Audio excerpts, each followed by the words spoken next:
నమస్కారం ఘంటారావానికి స్వాగతం. ముందుగా ప్రధాన అంశాలు. కాసేపట్లో మత్స్యకారులకు వృత్తి విడుదల 1,30,796 కుటుంబాలకు చేకూరనున్న లబ్ధి.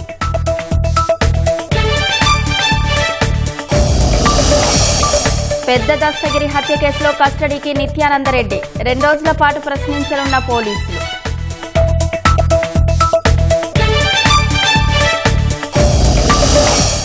బావిలోకి దూకి మహిళ ఆత్మహత్య యత్నం, రక్షించిన అగ్నిమాపక సిబ్బంది. శ్రీకాకుళం జిల్లాలో ఘటన.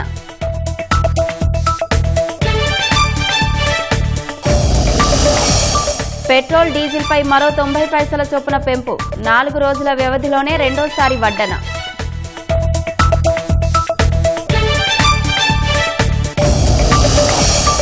డాలర్తో పోలిస్తే 18 పైసలు క్షీణించిన రూపాయి.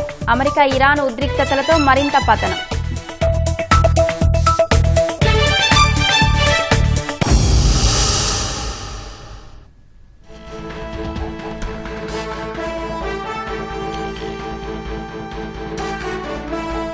పెద్ద దస్తగిరి హత్య కేసులో మాజీ డిప్యూటీ మేయర్ నిత్యానందరెడ్డిని ఇవాళ రేపు పోలీసులు ప్రశ్నించనున్నారు. వైద్య పరీక్షల కోసం కాసేపట్లో రిమ్స్ కు నిత్యానందరెడ్డిని తరలిస్తారు. అనంతరం విచారించనున్నారు. మరింత సమాచారం మా ప్రతినిధి శ్యామ్ అడిగి తెలుసుకుందాం. శ్యామ్, నిత్యానందరెడ్డి విచారణకు సంబంధించి తాజా సమాచారం ఏంటి? పోలీసులు చెప్తున్న దాని ప్రకారం మరికొద్దిసేపట్లోనే నిత్యానందరెడ్డిని పోలీసులు కస్టడీలోకి తీసుకొని ఉన్నారు. దీనికి సంబంధించి ఇప్పటికే చిన్నచౌక్ పోలీసులు కడప కేంద్ర కారాగారం వద్దకు చేరుకున్నారు.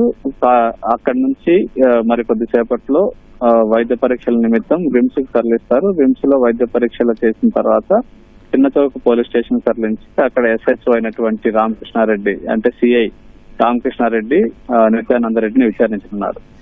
పెద్ద దస్తగిరి రియల్ ఎస్టేట్ వ్యాపారి, వైకాపా కార్యకర్త. గత నెల 6వ తేదీన పెద్ద దస్తగిరిని కొంతమంది చాలా కిరాతకంగా హత్య చేశారు. ఈ హత్యకు సంబంధించి ఇప్పటికే 11 మందిని అరెస్ట్ చేశారు. A13 గా ఉన్నటువంటి నిత్యానందరెడ్డి ఈయన మాజీ డిప్యూటీ మేయర్, వైసీపీ నాయకులు. ఈయన A13 గా ఉన్నారు. దాదాపు 4 రోజుల పాటు తప్పించుకు తిరిగారు. ఈయన కోసం ప్రత్యేక బృందాలని పోలీసులు ఏర్పాటు చేసి గాలింపు చర్యలు కూడా చేపట్టారు. అయితే వారం రోజుల క్రితం ఎస్పీ నచికేత్ విశ్వనాథ్ ఎదుట నిత్యానందరెడ్డి లొంగిపోయారు. ఆ తర్వాత 2 రోజులు విచారించిన తర్వాత ఇతనికి 14 రోజులు రిమాండ్ విధించారు. కడప మొబైల్ కోర్టు 14 రోజులు రిమాండ్ విధించారు. ప్రస్తుతం కడప కేంద్ర కారాగారంలో నిత్యానందరెడ్డి ఉన్నారు. అయితే ఇంకా విచారించాల్సి ఉంది. తమ కస్టడీలోకి నిత్యానందరెడ్డిని ఇవ్వాలని చెప్పి చిన్నచౌక్ పోలీసులు నిన్న మొబైల్ కోర్టులో వాదనలు వినిపించారు. అయితే 2 రోజుల కస్టడీకి మొబైల్ కోర్టు అనుమతించింది. ఇవాళ రేపు విచారించాలి. దీనికోసం అని చెప్పి మొత్తం రంగం సిద్ధం చేశారు. మరికొద్దిసేపట్లోనే కడప కేంద్ర కారాగారంలో ఉన్నటువంటి నిత్యానందరెడ్డిని వైద్య పరీక్షలు నిర్వహించిన తర్వాత చిన్నచౌక్ పోలీస్ స్టేషన్ తరలించి ఇవాళ రేపు విచారించనున్నారు. దీనికోసం అన్ని ఏర్పాట్లు చేశారు. అయితే విచారణలో మరిన్ని వివరాలు, మరిన్ని విషయాలు, ఈ కేసుకు సంబంధించిన దర్యాప్తు మరింత ముందుకు సాగాలంటే విచారణ అవసరం కాబట్టి ఇవాళ రేపు విచారించనున్నారు. అయితే విచారించిన తర్వాత ఏం విచారించారు ఏంటి అనేది తర్వాత పోలీసులు వెల్లడించే అవకాశం అయితే ఉంది. మొత్తానికైతే ఈ విచారణలో చాలా కీలకమైన విషయాలు, ఈ కేసుకు సంబంధించిన కీలకమైన అంశాలు బయటపడే అవకాశం అయితే కనిపిస్తుంది. ధన్యవాదాలు శ్యామ్.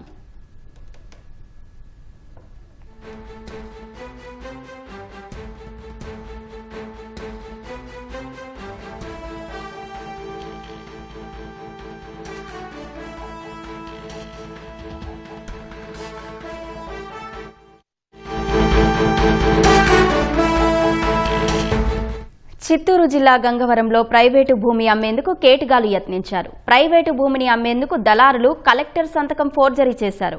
భూమిని 22A నిషేధిత భూముల జాబితా నుంచి తొలగించినట్లు కాపీ తయారు చేసినట్లు తెలుస్తోంది.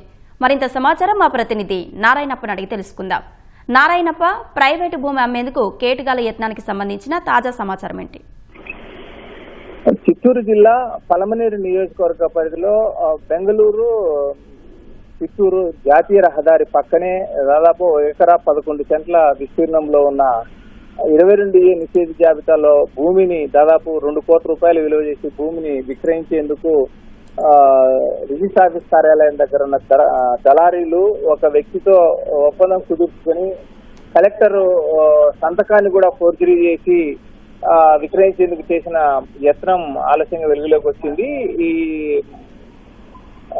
పలమనేరుకు చెందిన మంజునాథ్ రెడ్డి అనే వ్యక్తి నిషేధ జాబితాలో ఉన్న భూమిని తొలగించేందుకు కలెక్టర్ కార్యాలయం వద్దకు వెళ్లారు. కానీ అక్కడ పని కాకపోవడంతో కలెక్టర్ కార్యాలయంలో తమకు తెలిసిన వ్యక్తులు ఉన్నారని వారి ద్వారా 22A జాబితాలో ఉన్న భూమిని నిషేధ జాబితా నుంచి తొలగించేందుకు మేము సహకరిస్తామని, పూర్తి స్థాయిలో ప్రొసీడింగ్స్ అని తీసుకొస్తామని చెప్పి నమ్మబలికి ఆయన దగ్గర నుంచి దాదాపు ₹1,00,000 వసూలు చేసి నకిలీ అంటే కలెక్టర్ సంతకాన్ని కూడా ఫోర్జరీ చేసి మొత్తం దస్తావేజులన్నీ నకిలీ సృష్టించి పూర్తిగా ప్రొసీడింగ్స్ కూడా నకిలీ ప్రొసీడింగ్స్ తయారు చేసి కలెక్టర్ దరఖాస్తుతో పాటు పలమనేరు గంగవరం సంబంధించిన తహసీల్దార్ సంతకాన్ని కూడా ఫోర్జరీ చేసి అన్ని నకిలీ పత్రాలు సృష్టించి మంజునాథ్ రెడ్డికి దస్తావేజులు అందజేశారు. వాటిని ఆధారంగా చేసుకుని ఆయన ఆ భూమిని విక్రయించేందుకు, అదేవిధంగా చిత్తూరులో రిజిస్టర్ చేసుకునేందుకు వెళ్లిన సమయంలో ఈ అక్రమాలన్నీ వెలుగులోకి వచ్చాయి. చిత్తూరులో రిజిస్టర్ కార్యాలయం దగ్గరికి ఆన్లైన్ లో ఇప్పుడు ఏ ప్రాంతంలో అయినా రిజిస్టర్ చేసుకునేందుకు అవకాశం ఉండడంతో ఆయన చిత్తూరులో ఆ పొలాన్ని 1 ఎకరా 11 సెంట్ల పొలాన్ని విక్రయించేందుకు ప్రయత్నించారు. ఆ సమయంలో రిజిస్టర్ కార్యాలయంలో ఉన్న అధికారులు 22A జాబితాలో ఉన్న భూములు అంటే సాధారణంగా 22A జాబితా నుంచి తొలగిస్తే ఆ తొలగించిన సమాచారాన్ని రిజిస్టర్ కార్యాలయాలకు చేరవేస్తారు. కానీ ఈ భూమికి సంబంధించి అంటే ఈ పలమనేరు గంగవరం సమీపంలో ఉన్న భూమికి సంబంధించిన వివరాలను రిజిస్టర్ కార్యాలయంలో 22A నిషేధ జాబితాలో ఉన్నట్టు గుర్తించడంతో అనుమానం వచ్చిన రిజిస్ట్రార్ అధికారులు పూర్తిగా ఆ దస్తావేజులన్నింటినీ పరిశీలించారు. ఆ సమయంలో తెలిసింది అవి పూర్తిగా నకిలీవి, అదేవిధంగా అధికారుల సంతకాలను ఫోర్జరీ చేసినట్టు గుర్తించి ఈ దస్తావేజులను తీసుకెళ్లి చిత్తూరు రిజిస్ట్రార్ శాఖ కార్యాలయం అధికారులు గంగవరం తహసీల్దార్ కార్యాలయానికి అందజేశారు. గంగవరం తహసీల్దార్ కార్యాలయంలో కూడా వీటినన్నింటిని పరిశీలించిన తర్వాత గంగవరం చిత్తూరు కలెక్టర్ సంతకంతో పాటు గంగవరం తహసీల్దార్ సంతకం కూడా ఫోర్జరీ చేసినట్టు గుర్తించి వాళ్ళు గంగవరం తహసీల్దార్ కార్యాలయ అధికారులు అందరూ పోలీస్ స్టేషన్ ఫిర్యాదు చేయడంతో పోలీసులు కేసు నమోదు చేసి దర్యాప్తు చేస్తున్నారు. మంజునాథ్ రెడ్డి అదే విధంగా ఆయనకు సహకరించిన వారిని కూడా పోలీసులు విచారించేందుకు చర్యలు చేపట్టారు. కానీ ఇప్పటి వరకు మంజునాథ్ రెడ్డి కానీ వారెవరు పోలీసులకు అందుబాటులోకి రాలేదు. దీంతో పోలీసులు కలెక్టర్ సంతకము అదే విధంగా తహసీల్దార్ సంతకాలు ఫోర్జరీ చేసి కోట్ల రూపాయల విలువైన భూమిని విక్రయించేందుకు చేసిన ప్రయత్నాలపై పూర్తిస్థాయి దర్యాప్తు చేపట్టారు. ధన్యవాదాలు నారాయణ.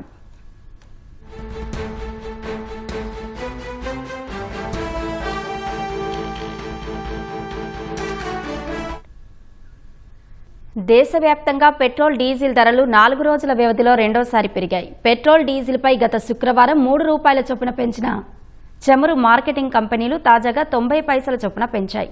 ఈ కారణంగా దేశ రాజధాని ఢిల్లీలో పెట్రోల్ ధర లీటర్కు ₹97.77 నుంచి ₹98.64 పెరిగింది.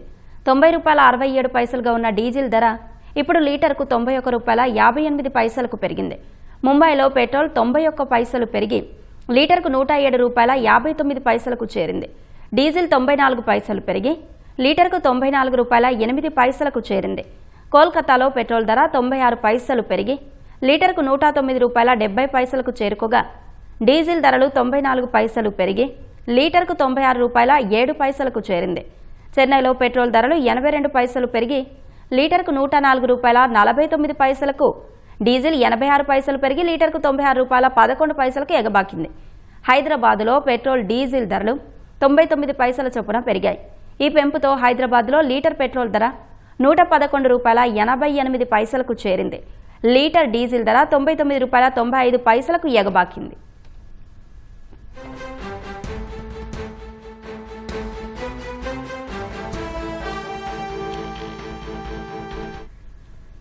ఇంధన ధరల పెంపుతో రాష్ట్రంలోని వాహనదారులపై అదనపు భారం పడనుంది. ఏపీలో వ్యాట్ ప్రభావంతో లీటర్ పెట్రోల్ డీజిల్పై దాదాపు 95 పైసలు అదనంగా పెరిగింది. రాష్ట్రంలోని ప్రధాన నగరాల్లో లీటర్ పెట్రోల్ దాదాపు ₹113 మార్కును దాటింది.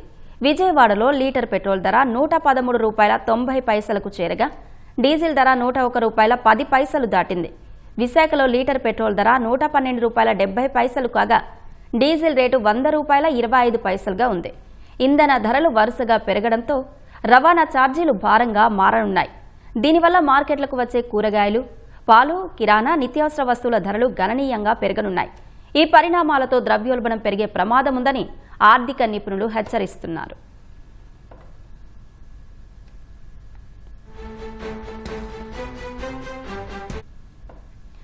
ఇంధన పొదుపులో భాగంగా సైకిల్ ప్రధాన వాహనంగా నిలుస్తుందని పార్వతీపురం మన్యం జిల్లా కలెక్టర్ ప్రభాకర్ రెడ్డి అన్నారు.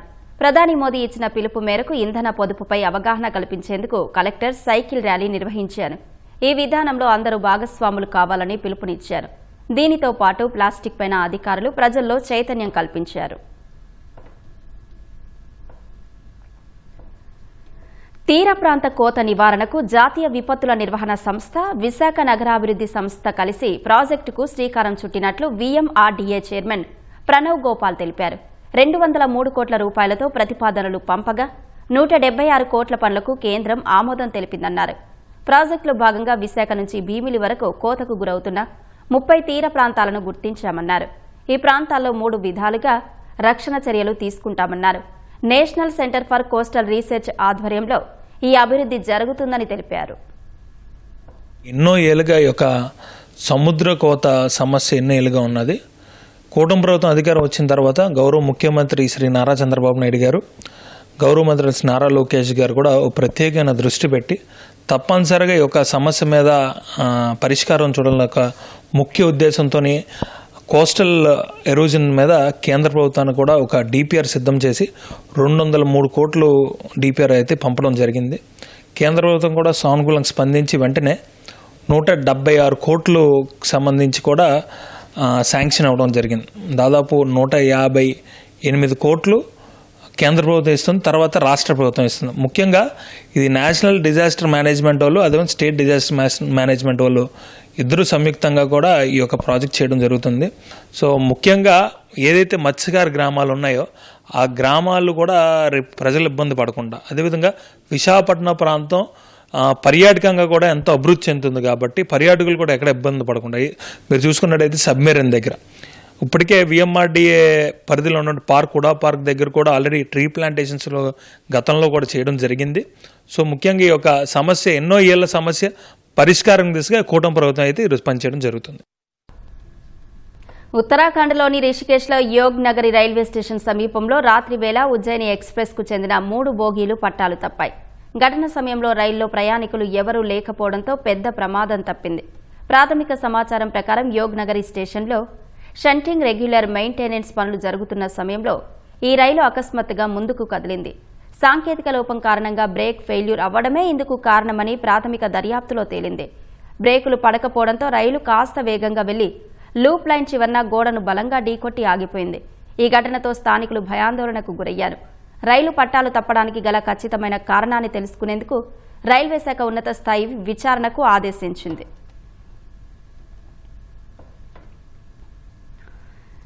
మిత్ర దేశాల సూచనతో ఇరాన్పై ఇవాళ చేపట్టాల్సిన దాడులను వాయిదా వేసినట్టు ట్రంప్ చేసిన ప్రకటనపై టెహ్రాన్ తీవ్రంగా స్పందించింది. ఒకవేళ అమెరికా మళ్లీ దూకుడు ప్రదర్శిస్తే తాము అత్యంత వేగంగా, శక్తివంతంగా సమాధానమిస్తామని హెచ్చరించింది. ఈ మేరకు ఇరాన్ ప్రభుత్వ టెలివిజన్లో ప్రసారమైన ఒక ప్రకటనలో మేజర్ జనరల్ అలీ అబ్దుల్లాహి అమెరికాను హెచ్చరించారు. తమ సాయుధ దళాలు గతంలో కంటే ఇప్పుడు మరింత బలంగా, సర్వసన్నద్ధంగా ఉన్నాయని ఆయన తెలిపారు. ఇరాన్ బలాన్ని అభివర్ణిస్తూ తమ సైన్యం ట్రిగ్గర్పై వేలు పెట్టి సిద్ధంగా ఉందని పేర్కొన్నారు. అమెరికాలోని కాలిఫోర్నియా రాష్ట్రం శాన్ డియాగోలో ఇస్లామిక్ సెంటర్పై 2 టీనేజర్లు జరిపిన కాల్పుల్లో 3 మరణించారు. దాడి అనంతరం నిందితులిద్దరూ తమను తాము కాల్చుకొని ఆత్మహత్య చేసుకున్నారు. ఈ ఘటనను ద్వేషపూరిత నేరంగా పరిగణించి పోలీసులు దర్యాప్తు చేస్తున్నారు. శాన్ డియాగో కౌంటీలోనే అతిపెద్ద ప్రార్థనా స్థలమైన Islamic Center of San Diego వద్ద ఈ కాల్పులు జరిగాయని పోలీసులు తెలిపారు. తుపాకులతో వచ్చిన 2 దుండగులు ఒక్కసారిగా కాల్పులకు పాల్పడ్డారని చెప్పారు. ఈ దాడిలో మసీదు సెక్యూరిటీ గార్డు సహా 3 అక్కడికక్కడే ప్రాణాలు కోల్పోయారని వివరించారు. పోలీసులు ఘటనా స్థలానికి వచ్చే సమయంలో ఒక తోటమాలిపై కూడా నిందితులు కాల్పులు జరిపారు. అయితే ఆ వ్యక్తి అదృష్టవశాత్తు గాయాలు కాకుండా తప్పించుకున్నాడు. నిందితులిద్దరూ 17, 18 సంవత్సరాల వయసు గల టీనేజర్లుగా భావిస్తున్నారు. అమెరికాలోని సదరన్ కాలిఫోర్నియాలో కార్చిచ్చు బీభత్సం సృష్టిస్తోంది. లాస్ ఏంజల్స్కు వాయువ్యంగా ఉన్న సిమి వ్యాలీలో సోమవారం చెలరేగిన ఈ కార్చిచ్చు అంతకంతకు విస్తరిస్తోంది. ఎండ తీవ్రత, ఈదురుగాళ్లే ఇందుకు కారణమయ్యాయి. ఈ కార్చిచ్చు ఇప్పటికే 800 ఎకరాలకు పైగా అటవీ ప్రాంతాన్ని బూడిద చేసింది. మంటలు వ్యాపించి సమీపంలోని నివాస ప్రాంతాల్లో ఒక ఇల్లు కాలి బూడిదైంది. ఈ నేపథ్యంలో సిమి వ్యాలీ దక్షిణ భాగంలో ఉన్న వేలాది మంది నివాసితులకు అధికారులు తక్షణమే ఇళ్లను ఖాళీ చేయాలని ఆదేశాలు జారీ చేశారు. నగర జనాభా 1.25 లక్షలకు పైగా ఉండడంతో ప్రమాద తీవ్రతను బట్టి ప్రజలను సురక్షిత ప్రాంతాలకు తరలిస్తున్నారు.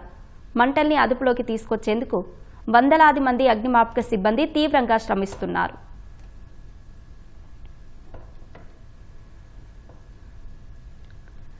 అమెరికా, ఇరాన్ మధ్య పెరుగుతున్న ఉద్రిక్తతలు, అంతర్జాతీయ మార్కెట్ పరిణామాల నేపథ్యంలో రూపాయి విలువ మరింత పతనమైంది.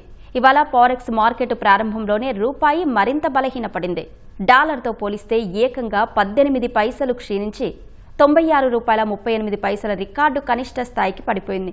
అంతకుముందు సోమవారం నాటి ట్రేడింగ్లో రూపాయి 96.20 వద్ద ముగిసింది. అంతర్జాతీయంగా ముడి చమురు ధరలు పెరగడం రూపాయికి పెద్ద సవాలుగా మారింది. ఇరాన్ సంక్షోభం కారణంగా గల్ఫ్ దేశాలకు రవాణాకు కీలకమైన హర్ముజ్ మూతపడే అవకాశం ఉందన్న భయాలు మార్కెట్ను వెంటాడుతున్నాయి. ఇదే జరిగితే భారత్ దిగుమతులు, ఎగుమతులకు తీవ్ర విఘాతం కలుగుతుందని ఫారెక్స్ నిపుణులు ఆందోళన వ్యక్తం చేస్తున్నారు.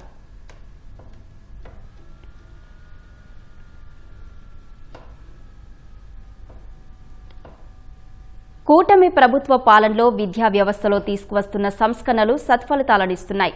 ప్రభుత్వ ప్రణాళిక, టీచర్ల ప్రోత్సాహంతో విద్యార్థులు 10వ తరగతి ఫలితాల్లో ఉత్తమ ఫలితాలు సాధించారు.